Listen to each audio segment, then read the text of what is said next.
गोबाव सम आलादा बड'लेण्ड सोरजिनो सोमावसारनाय बर'नि जोहोलाव एनडिएफबि गायसनगिरि आफादगिरि बिथांजों लोगोसे जौसेनिबो बांसिन केडेट्सफोरा सुक्तिनि उनावबो उदां जायाखैसै।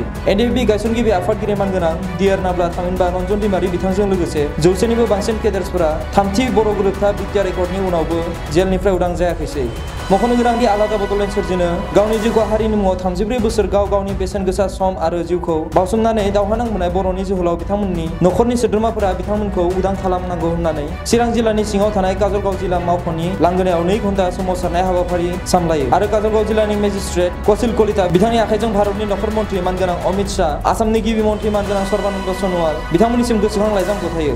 गोबाव सम बर' हारिनि थामोन्थाखौ रैखाथि होनो नांसोमनाय बावसोमनाय बर'नि बिर जोहोलाव एनडिएफबिनि गायसनगिरि मानगोनां रन्जन दैमारि बिथांजों लोगोसे जौसेनिबो बांसिन एनडिएफबि केडेट्सफोरखौ जोबथेसालिनिफ्राय उदां खालामनो सोमावसारनाय आफादनि रां दोनथुमगिरि मानगोनां बिष्णु बसुमतारी बिथाङा खौरांगिरिनि सिगाङाव फोरमायदों।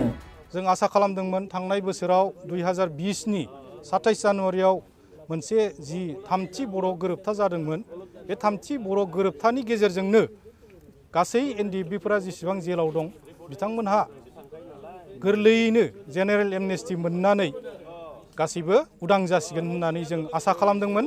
नाथाय दिनैसिम बोसोरसे सम बाबेनलांबाय, दिनैसिम बिथांमोनहा जोबथेसालियावनो जोबजानानै दोनबाय थाबाय। दा बेवहाय जों साफ्रोमबो न'खरनिया जों गोजोननाय गैया आरो बेवहाय जों बुंगोन बिथांमोनहा जुदि एकर्डनि उनावबो जोबथेसालियाव थानाङोब्ला अब्ला पिस एकर्ड होननायनि ओंथिया बबाव थाखो? दा जोंनाव मोनसे गभर्नमेन्टनिसिम सोंनाय फैदों। Government of India, government of Assam आरो गभर्नमेन्ट अफ बिटिआर बिथांमोनाव जों सोंनाय फैदों दिनै पिस एकर्ड बा गोजोन गोरोबथा होननाया बिनि ओंथिया मा जाखो?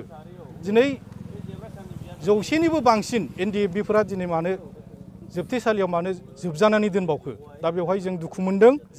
जों जारिमिनावनो नुनो मोनाखै जे सोरबा सोमावसारग्रा हान्जानि सोद्रोमाफोरा सान्ति सक्ति बा मोनसे एग्रिमेन्टनि उनावहाय जेलाव थाबावनाय। दा जोंहा बे समाव खोब दुखुनांथाव एनडिएफबिनि गायसनगिरि मानगोनां रन्जन दैमारि बिथाङा सक्तिनि उनावबो बिथाङा जेलावनो हाबनानै दङ। दा बे सक्तिखौ नोंथांमोना गनायनानै लानो हायो नामा? सक्ति गनायिनि सायाव आं गोथौयै बुंनो सानाखै। दा बेनो सक्ति जानायनि उनाव जिहेतु government of India, government of Assam आरो बर'नि माखासे आफादफोर आरो एनडिएफबि बिथांमोनजों जिहेतु गोजोन गोरोबथाया जादोंमोनब्ला दिनै सागानगिरि बिथां डिआर नाब्ला आरो बिथांजों लोगोसे गोबां एनडिएफबिफोरा जोबथेसालियाव मानो जोबनानै दोनजाफिनखो? दा बियो मोनसे दुखुनांथाव। आरो दिनै दाब दाब जायगानिफ्राय फैदों सनितपुर जिल्ला, उदालगुरि जिल्ला आरो बाक्सा, चिरां, क'क्राझार गासैनिफ्रायबो गार्जेनफोरा बेहाय दिनै नुजाफैदों।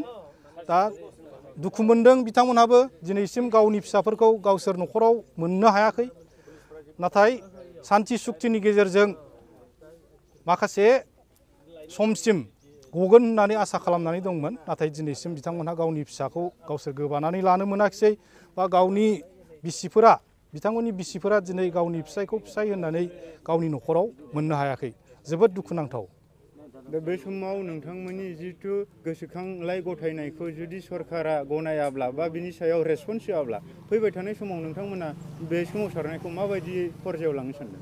जोङो जुदि जोंनि दिनैनि बे धर्नानि गेजेरजों जों दिनैनि लानाय बे हाबाफारिनि गेजेरजों जुदि सरकारा गनायाब्ला जोङो इयुनाव हांगार स्ट्राइक खालामनो उखैहाब सोमावसारनोबो जों राजि आरो राजा लामायाव जथेनानैबो जोङो माखासे सोमावसारनायखौ जों हाबाफारिखौ लागोन आरो फैगौ जिनोखि एसेम्बलि इलेक्सन जानो गोनां बेवहायबो जोङो बैकट खालामगोन होननानै जों थांखि लानाय जादों। बैकट माने बबेबा सरकारखौ? इलेक्सनाव जों बाहागो लानाय नङा, जों भट होनाय नङा। न'खरनिफ्रा खुरमा बाय बाहागि गासैबो जुदि बिथांमोनखौ इलेक्सननि सिगां हगाराब्ला बायदि बायदि बिथिङाव जेब्ला बर'फोरा उन जानानै थालांदोंमोन बै समाव बर' हारिखौ मोनसे गेरेमसा महर दानो बा बर' हारिनि गासैबो गांनाय उखैनायखौ सुफुंनो आरो बर' हारिखौ मोनसे बुहुमाव सिनायथि होनो बिनि गायसनगिरि मानगोनां दियार नाब्ला बा हठात रन्जन दैमारि बिथाङा 1986 मायथाइयाव बिसेफ नामै बिथाङा गायसनदोंमोन। फैयै फैयै बे बिसेफखौनो बिथाङा एनडिएफबि मुंजों बिथाङा मुं सोलायनानै थांनाय गोलाव सम 34 बोसोर बिथांमोनहा बर' हारिनि बा आलादा बड'लेण्ड सोरजिनो थाखाय बिथांमोनहा दावहा होबोबाय थादोंमोन। बेबायदिनो फैयै फैयै थांनाय 2020 मायथाइनि 27 जानुवारि खालाराव बिथांमोनहा सान्थि सुक्तिनि गेजेरजों हाग्रानिफ्राय न' फारसे खायसेया फैफिनदोंमोन, खायसेया गोमानानै हाग्रा बारियावनो आलाय सिलाय गोमानानै थाबोदोंमोन आरो खायसेया दिनैसिमबो सान्थि सुक्तिनि उनावबो 100निबो बांसिन बेजों लोगोसेनो एनडिएफबिनि गायसनगिरि मानगोनां दियार नाब्ला बिथांमोनहा जेलाव जोबथेजानानै दङ। थारैनो जोङो गोबां दुखुनांथाव, जुदि जोङो बर'नि थाखायनो नांदोंमोनब्ला आलादा बड'लेण्डखौ सोरजिनायनि थांखिमोनब्ला दिनै सान्थि सुक्तिनि उनावबो बिथांमोनहा जेलनिफ्राय उदां जायाखैसै।